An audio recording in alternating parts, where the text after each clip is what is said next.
Hello and welcome to Voices of Parenting podcast. I am so glad you're here. My name is Mussi Diskin. I am an advanced nurtured heart approach trainer. I am a parenting coach. I am also an inner wealth coach, which means that I help people rediscover and connect to the people that they truly were all along, but may have gotten forgotten along the way. So to find out more about me and what I offer, you can check out mussidiskin.com, contact me through there, respond to this podcast, find me on social media. I would love to connect and I would love to hear your feedback. To sponsor a Voices of Parenting podcast episode, please reach out to energizinghearts@gmail.com. Thank you for being here, and I hope you enjoyed today's episode.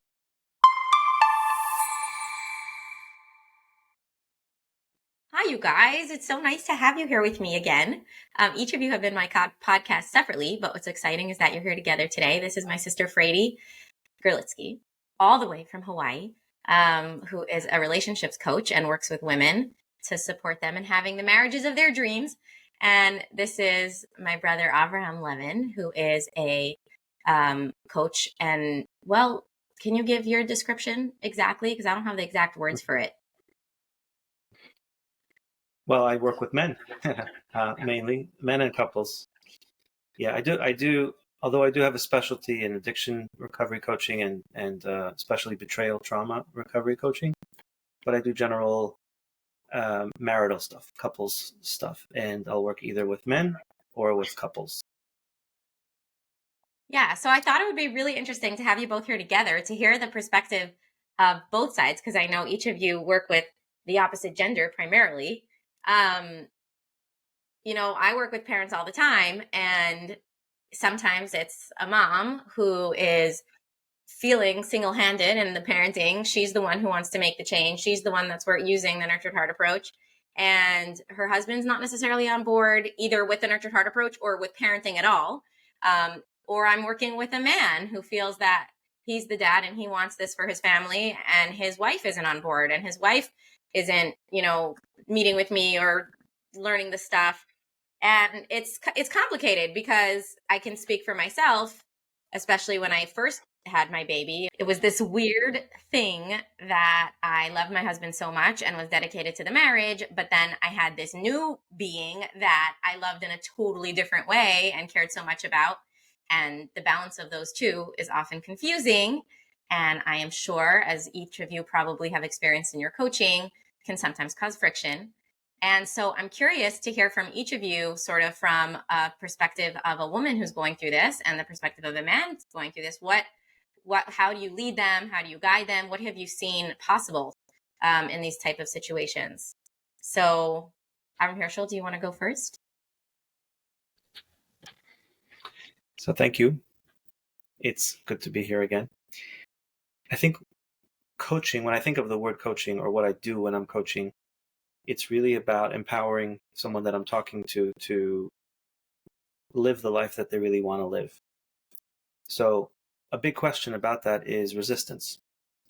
So if we're talking about a certain kind of life that you want to live, and the person I'm talking to is saying, but I can't because of this, or I can't because of that, right? That's often a lot of what we talk about. And sometimes that resistance is, well, I can't because my wife this, or I can't because my wife that, or she'll react this way, or she doesn't do this, or she doesn't do that. So a lot of times that's what the conversations will be about. Like, I'm on board, I'll do this or I'll do that, but my wife won't join me, or she won't see things this way, so therefore I'm stuck, and therefore things are never going to change. And even more than that, I've had actually recently people come on without warning me that they were going to do this, but people come on like as a couple, and one of them says to me, okay, what I need you to do is teach my spouse whatever. I need you to tell my spouse how to fix this or how to fix that or how to behave differently or that kind of thing like that.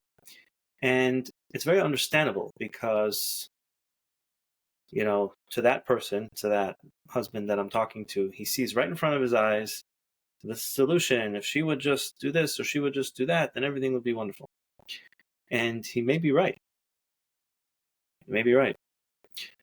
But the problem with that is we're focusing on something that's not in his hands. So if I'm talking to an individual by himself, and the question is, what do we want? What do you want to create? What kind of life do you want to have? What kind of home do you want to have? What kind of, whatever it is that we're talking about, parenting situation you want to have.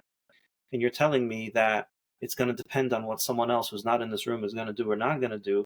You're tying your hands behind, or you're saying your hands are tied behind your back and you're stuck and there's nothing you can do. You're going to have to wait and see if the other person, does what they're supposed to do or not. And my question about that is, what if there was a way, what if there was a possibility that you could live a certain way no matter what someone else does or doesn't do?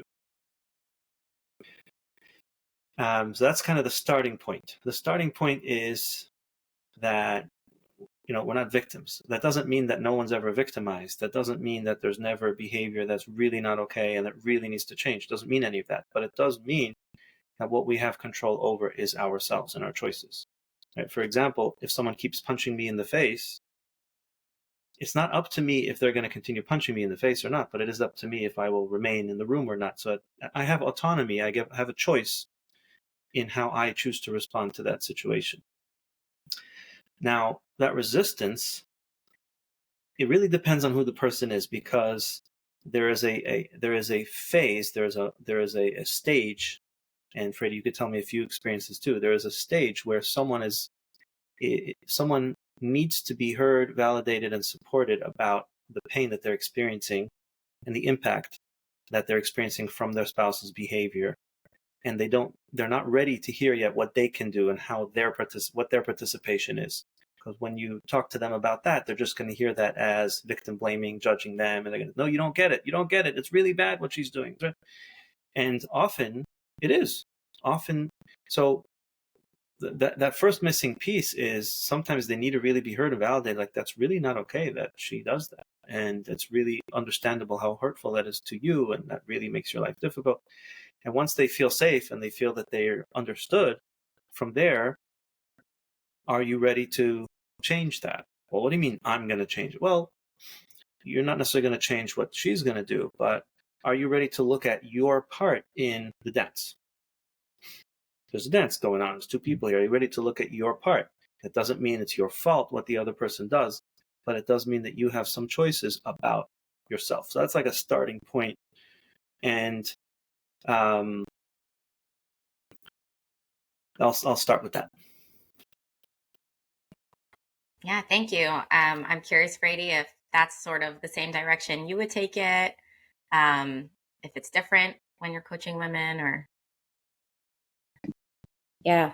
So the foundation is beautiful. It's the same piece. I mean, it's essentially, sure, there are tons of things that your husband can do to change, right? When I'm speaking to women, and at the same time, I'm speaking to you. And the only person we can control is ourselves. So it's so powerful to have both sides, right? Like both the wife and the husband looking at, what can I do to show up differently? What is within my control? Because as long as we are chasing something or trying to change something that is not within our control, we remain hopeless. We remain in that victim state. So I would, bring the same thing on the flip side.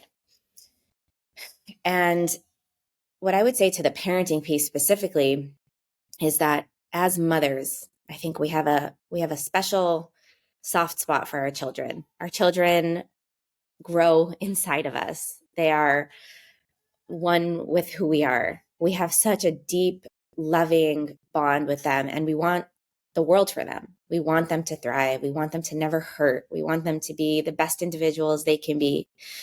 And sometimes, because our bond is so strong, and because our love and our deep connection to them is so strong, sometimes it's hard for us to be in a space of clarity, or sometimes it's hard for us to have, strong rules and strong discipline around them. And although my beautiful gift that I bring to the table is this nurturing side, if we bring it a little Kabbalistic for a second, when we look at the attributes that men and women were created with, women are hod, which is acknowledging, connection, really nurturing, getting down on the child's level. It's like it's something that's deeply ingrained with who we are as mothers. And when we look at something as right or wrong, then this is where we turn head to head and we start fighting about it, right? So the right way to deal with this child is, with understanding that he's in a bad space right now, or it's not really him. He's just whatever it is, right? Whether it's within the, like, this is what NHA would say, or this is what my, heart is feeling right now for the child.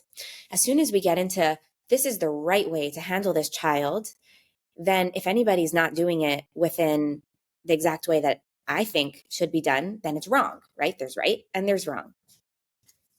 But if we can step out a little bit and notice that a father and mother really bring different things to a child. A father might bring a father is, so on the flip side is netzach, which is like endurance, resilience, strength. A father brings a totally different quality set to their child. Once we can kind of make space to understand that it's not about right or wrong, a well-rounded child has both the nurture and the love that comes from the mother and some endurance and resilience, right? A well-rounded person has both of those. And I can start to value and understand, make space in my mind for other options and other ways also being right. Then that's where we can blend together. That's where we can have conversation where we're both valued. I'm not saying it's my way or the highway. He's not saying it's his way or the highway. Wait, we're really in a space where we can value what each other brings, value different methods, and then from the space of seeing each other's value, come up with something that, works for both of us. Oftentimes we feel like as parents, we're a team. So whatever our rules are in the house need to be consistent, right? Like if our rule is no sugar, then we both need to not give sugar. And it can get very frustrating where I'm working really hard to have this clarity, have these rules around structure in my home that my kids finally know that I mean it and I'm serious.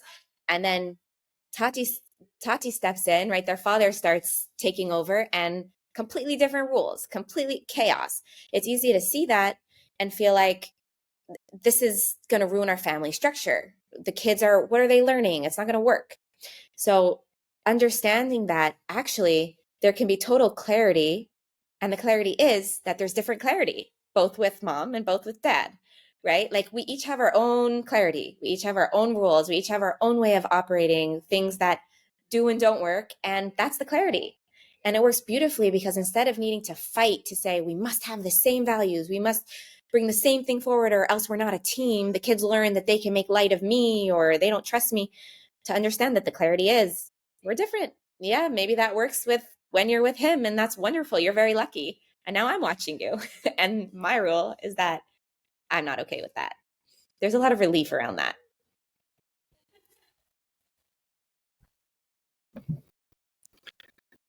Thank you. It's all beautiful. If I could just jump in about that parenting piece.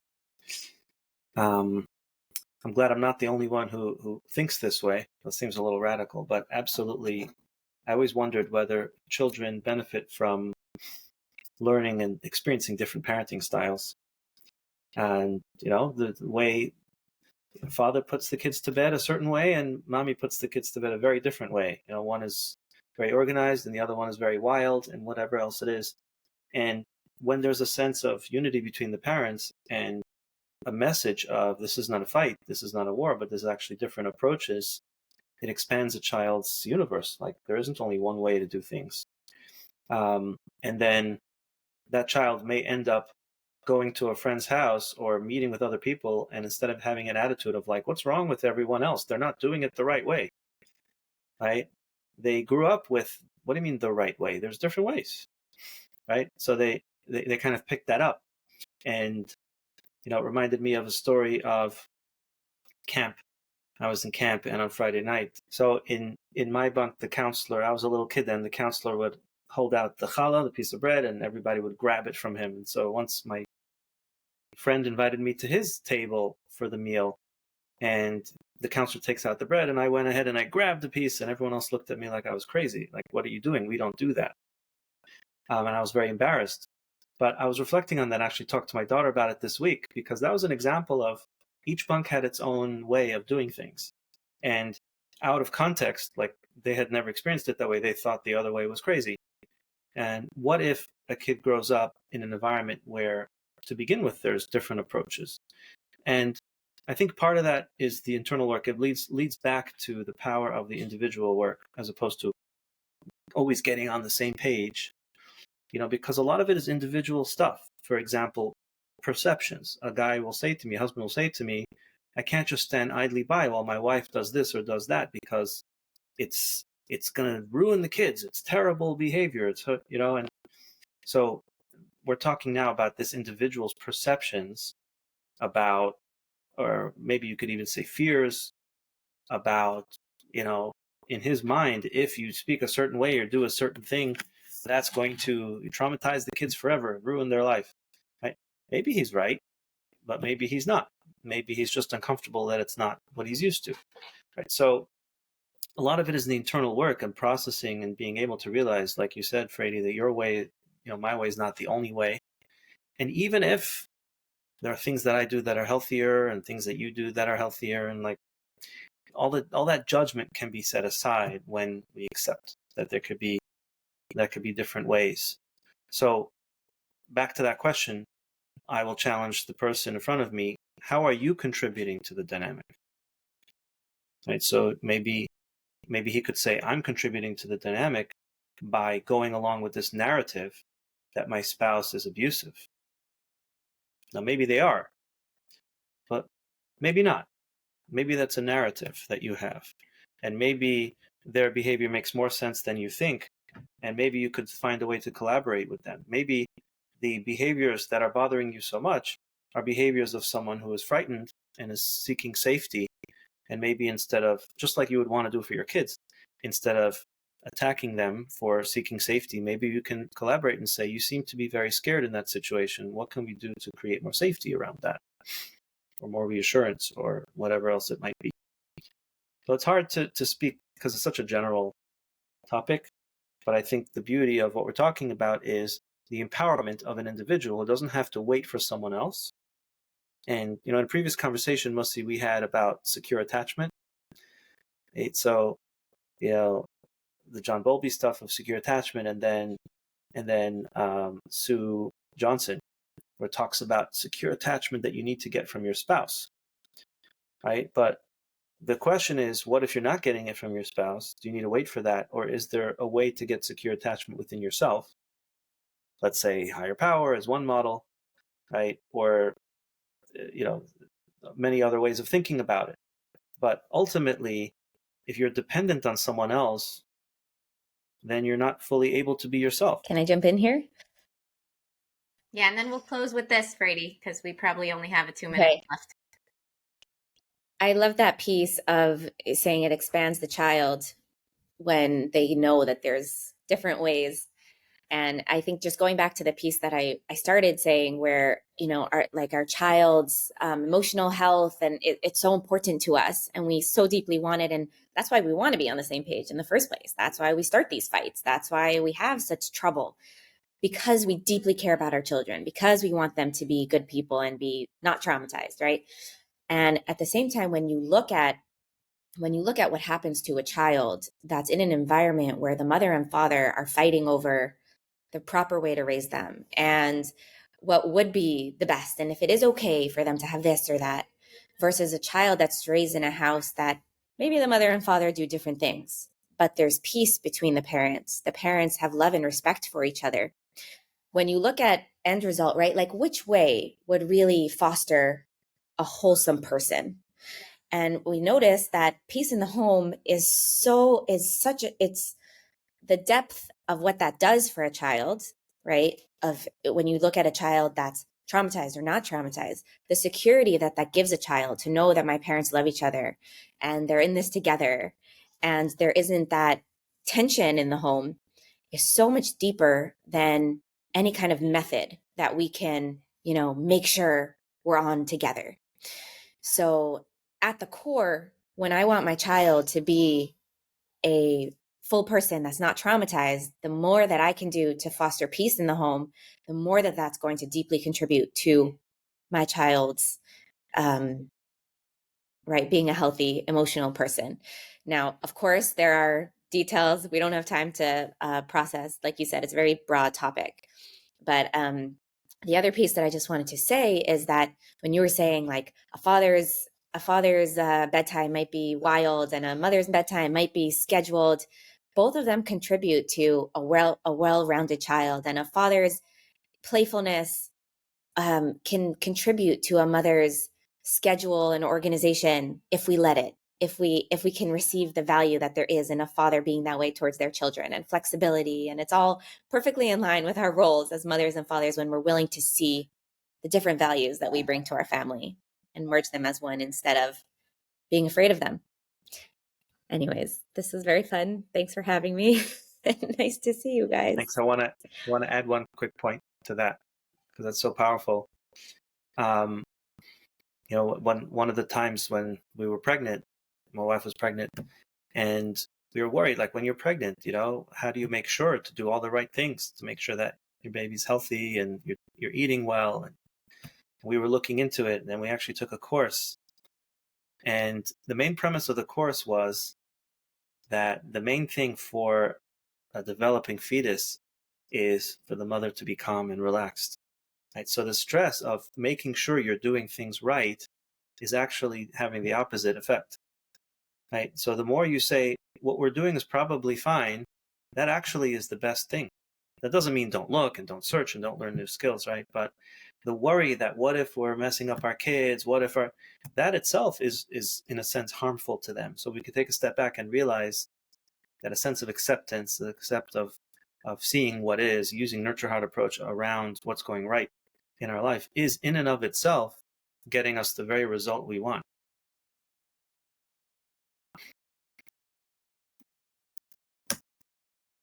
This was fantastic. Thank you both. I'm sure everybody wants more. Maybe we'll do another conversation, but I just like for the audience to hear contact information for you guys. If they want to work with you, where can they find you? And what does that look like? Avrohom, you want to go first? So best way to contact me is a phone number. I'll just say it because you can write it down. 201-870-1770, 201-870-1770, or it's Avrohom Levin, AVROHOM LEVIN @gmail.com. Thank you. And Fraidy? I'll just give my email. It's my name, Fraidy, FRAIDY .Relationshift, RELATIONSHIFT @gmail.com. Amazing. Thank you guys. And I'll be putting that information down in the show notes so you can find it there. Thank you guys. What a treat. And we'll see you next time. Hey, wait, don't go yet. Take a minute to find the beautiful quality that you have, that you appreciate about yourself.